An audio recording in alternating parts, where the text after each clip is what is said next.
Greetings all, and welcome to the second episode of TM Technical Movement. For today, we will be looking at the Vine Whip, Power Whip, Branch Poke, Razor Leaf, and Magical Leaf attacks, and the Leech Seed, Worry Seed, Stun Spore, Sleep Powder, and Spore techniques. Much as its name suggests, the Vine Whip attack involves the user whipping the opposition with long, plant-based tentacles or vines at close range. Some species of grass-type Pokémon naturally possess the ability to produce long, whip-like vines and tentacles from their body, and although their actual purpose may vary, from being there simply for defense to existing as part of their core anatomy, they are all generally sturdy enough that they can be used as instruments of blunt force trauma in battle. Since the attack is only delivered with a small portion of a user's body, the actual damage done tends to be rather small, even if the opposition gets hurled across an entire battlefield. As such, the attack's only true benefits are its normally perfect accuracy rate and ability to deal grass-type damage. Even so, the attack oftentimes finds favor among grass-type enthusiasts for the physical power it provides, and its importance in allowing young grass-type Pokémon to fight back against opponents with rocky armor before they acquire a more substantial form of offense, not to mention the fact that it can be performed at a fairly decent distance in some cases, though it usually depends on the maximum reach of a Pokémon's tentacles or vines. Since vines and tentacles are needed to initiate a Vine Whip attack, striking or otherwise damaging these appendages cannot reduce or negate the damage dealt by this attack. Otherwise, the attack is exceptionally difficult to dodge in close quarters. Metallic armor can, however, help reduce or negate the damage dealt by this attack, though rocky armor is likely to take exceptional damage from it in most situations.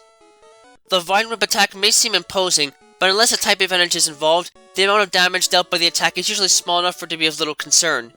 Even so, the move does have deceptive reach, so keeping it far away from the opposition is the only true way to counter the attack without a type advantage of some sort for protection. In short, the Power Whip attack involves striking the opposition harshly with long vines, tentacles, or otherwise extendable appendages, such as the tongues of the members of the Lickitung family, inflicting tremendous physical damage in the process. While the Vine Whip attack involves only a light thrashing with the vine or tentacle, the Power Whip attack is a full-fledged bludgeoning strike delivered with tremendous force. The attack is readily differentiated from its weaker relative by the fact that a Pokémon using the attack acquires some form of momentum before delivering the strike, either by leaping high into the air or by swinging their appendage of choice a decent distance before actually hitting the target. This makes the attack somewhat inaccurate, but because it only involves a small portion of the user's body to execute, relatively little stamina is needed to execute the attack in comparison to moves with a similar damage capability. Unfortunately, because of the intense physical strength needed to manipulate an appendage to properly deliver the attack, only a select number of Pokémon are able to actually learn the move naturally, in turn limiting its offensive use on the battlefield.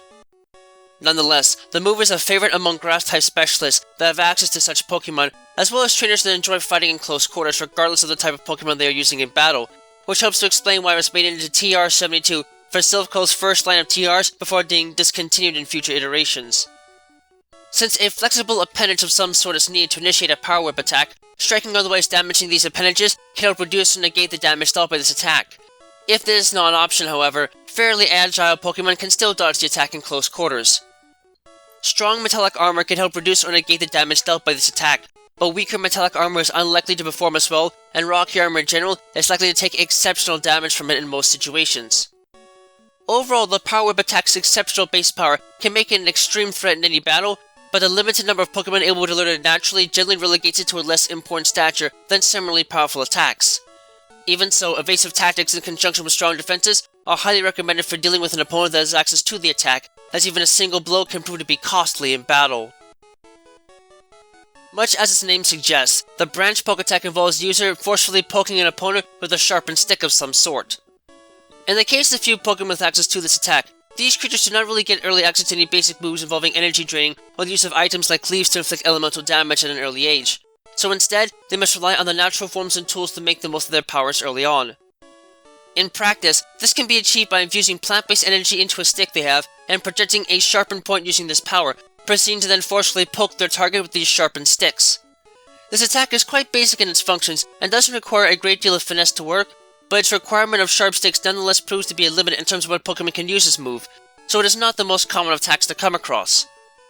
Still, the attack does at least some decent base damage for a novice move, and thus can prove to be the perfect weapon for certain Pokémon at an early age before they can get access to better moves that can enable them to use more forceful attacks that draw from their natural grass-type powers. Since an opponent must utilize a branch or stick of some sort in order to use this attack, knocking away the offending item can help reduce the damage from this attack or halt it altogether. Otherwise, however, it is exceptionally difficult to dodge the attack in close quarters. Metallic armor can help reduce or negate the damage dealt by this attack, but rocky armor is likely to take exceptional damage from it in most situations. The branch poke attack might not have much in the way of special perks to make it stand out from other basic attacks, but it is still a reliable move that can definitely make an impact in a fight and provide a few grass-type Pokemon a useful early move to practice the natural grass-type powers and defend themselves with in battle. Much as its name suggests, the Razor Leaf attack involves flinging a torrent of razor-sharp leaves at the opposition violently, potentially causing small lacerations and dealing decent physical trauma in the process. Many grass-type Pokemon have come to develop special techniques that utilize something other than their natural plant-based powers for offense and battle as a last resort. While some are relatively flashy like the Power Whip and Leaf Blade attacks, the number of grass types able to learn these moves pale in comparison to the sheer number able to learn the basic Razor Leaf attack. While a torrent of leaves might not seem so bad, what makes the Razor Leaf attack dangerous is that every single leaf launched is coated with a very thin biofilm that quickly hardens when exposed to air, in turn making the edges sharp enough to cut through soft flesh relatively easily. Although each individual leaf only does a small amount of damage, the combined power of many leaves together at once makes the attack fairly dangerous both up close and at a distance. More importantly, the Razor Leaf attack has a fairly wide attack radius, so it can easily strike all adjacent opponents on a battlefield and more than make up for its relatively low base power, while only suffering a 25% drop in power in the process. Lastly, it is known that the attack has a tendency to heighten the pain response of a target when it manages to hit, in turn granting the attack a higher chance of landing a critical hit. It might not be perfectly accurate, but the ability to deal damage to multiple opponents at once with a high chance of a critical hit makes the Razor Leaf attack something that most trainers don't ignore when placed in multi-Pokemon battles. Although the leaves utilized in a Razor Leaf attack are fairly sturdy, they can still be readily destroyed by a strong burst of fire. If this is not an option, however, exceptionally agile Pokemon can still dodge this attack with enough room. Metallic armor can help reduce or negate the damage dealt by this attack, but rocky armor is likely to take exceptional damage from it in most situations. Even though there are far more potent offensive attacks out there, for relatively little stamina, the Razor Leaf attack is an effective move that can be fairly hard to counter without sturdy armor. The best tactic that can probably be followed is to either avoid as many leaves as possible or destroy them quickly with a projectile attack before they can get too close. The Magical Leaf attack effectively involves striking the opposition with enchanted leaves of pure energy that hone in on a target and strike without fail. Although the attack's name and primary usage by grass types will make it seem similar to the Razor Leaf attack, the leaves used in the Magical Leaf attack are actually not real. In truth, they are merely mirages made out of pure natural energy and have no true physical form. The damage they deal is purely dependent upon the special abilities of the user. While the slightly higher base power might not seem like much of a benefit in comparison to all the other attributes the Razor Leaf attack has, the Magical Leaf attack does have one interesting feature that makes it special. Unless the opponent has used the move to temporarily leave the battlefield, it never misses. This is because the energy used to produce these spectral leaves is tuned to the present environment and seeks out anything that doesn't naturally belong, particularly the opposition. More importantly, their energy-based nature makes it extremely difficult for even fire to destroy them. The only thing able to actually cancel them out totally is a potent burst of psychic energy, but the sheer energy needed for such a counter is usually more than what it's worth for the amount of damage the attack actually does. While the Magical Leaf attack might not be particularly powerful, it can still prove to be an effective heckling tool when the opposition is extremely agile or otherwise elusive, which might explain why it was included as TM10 in Silphco's 8th generation line of TMs and TRs, and TM33 in the 9th generation line. Due to its unique attributes, it is almost impossible to directly counter or dodge the Magical Leaf attack. Metallic armor can, however, help reduce and negate the damage dealt by this attack, though rocky armor is likely to take exceptional damage from it in most situations. The Magical Leaf attack's moderate damage capabilities only belittle the sheer devastation it can cause among teams that prefer to use accuracy and evasion differences to their advantage. But since dodging is out of the question, the only tactics that can be taken against it are to bring out a powerful Psychic-type Pokemon that can destabilize the attack or, more often than not, one that has high enough defenses to take the blow with little trouble. Much as its name suggests, the Leech Seed technique involves spinning a seed of a parasitic plant out of the opposition and entangling them in energy-sucking vines that steadily sap their power. Many grass-type Pokemon gain the ability to produce seeds capable of becoming hardy, energy-draining parasitic vines sometime within the first third of their lifespan. These parasitic vines are designed to act as a defensive weapon to be used as a tool of last resort for entangling and demobilizing opponents, though they have more often come to be used as a direct offensive weapon by trainers today. The Leech Seed itself is directly connected to the life force of the Pokemon responsible for producing it, and is thus a conduit for energy more than anything else. Once a Leech Seed sprouts on an opponent, it will continuously sap about 12.5% of their current energy reserves every couple of minutes, while restoring the user's energy by the same amount drained. In some cases, this parasitic plant will continue to sap the energy of an opponent until they faint, or may even transfer to other Pokémon, though such cases are rare. Even so, this means that the only surefire way to remove a Leech Seed technique is through a rapid spin attack. It is also noted that the Leech Seed technique does not have any effects on grass-type Pokémon, likely due to the natural elemental immunity alone, but this is only a minor limitation to the otherwise considerable damage this move can do.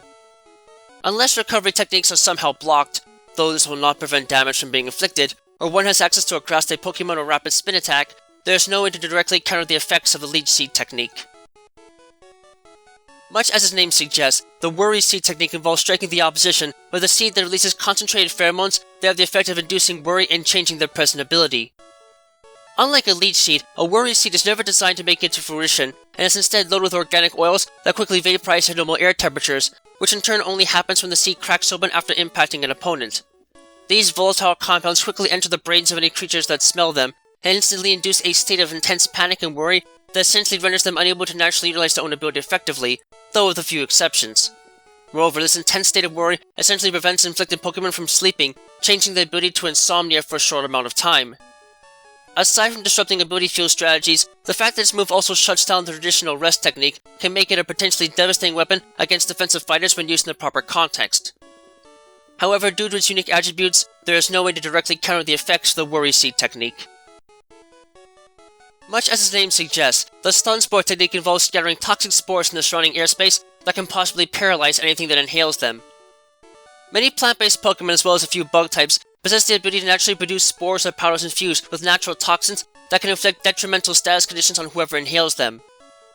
The Stun Spore technique in particular involves usage of spores that are heavily laced with paralyzing toxins that induce muscle cramps and temporary nerve damage.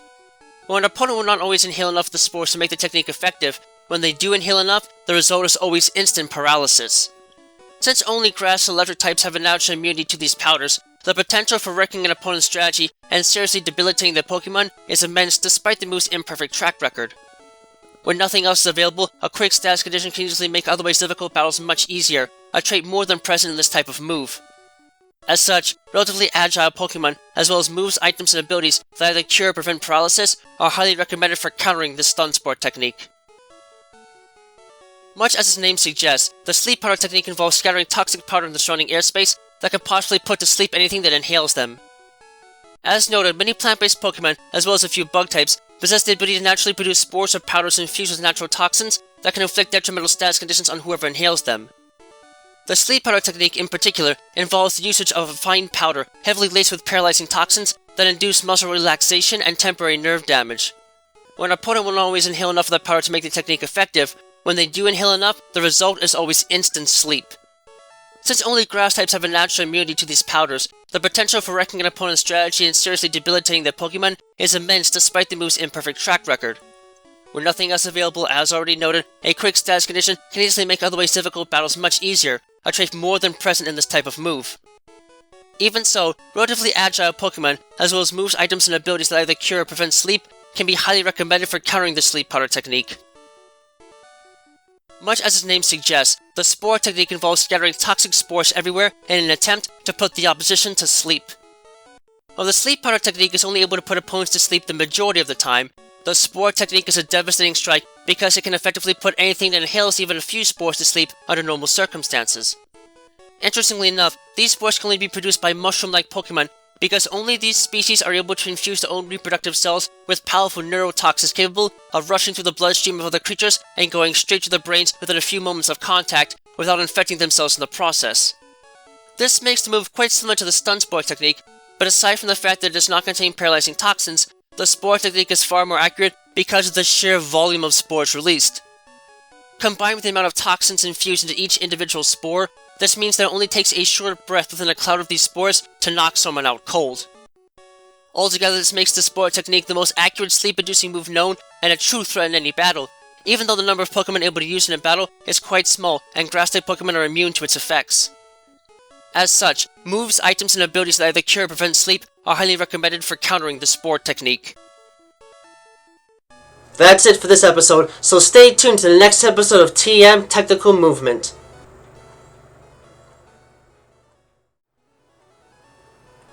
Thank you all for watching this video. It always brings me great joy to see others enjoying the work I do to try and make the world of Pokemon and the fascinating creatures that lay inside of it feel as real as they possibly can. If you really enjoy my work, please feel free to leave a comment and subscribe, as I always do my best to respond to any and all comments that are left on my videos. In addition, if you wish to learn more about my work and help support it, you can find links to my Patreon page, as well as email and other contact information to my work on DeviantArt in the video description down below. Furthermore, you can find a link to my Discord server there as well if you'd like to get a first glimpse at what videos are coming up next and converse with other fans of the world of Pokemon. Thank you for taking the time to watch this, and have a wonderful rest of your day.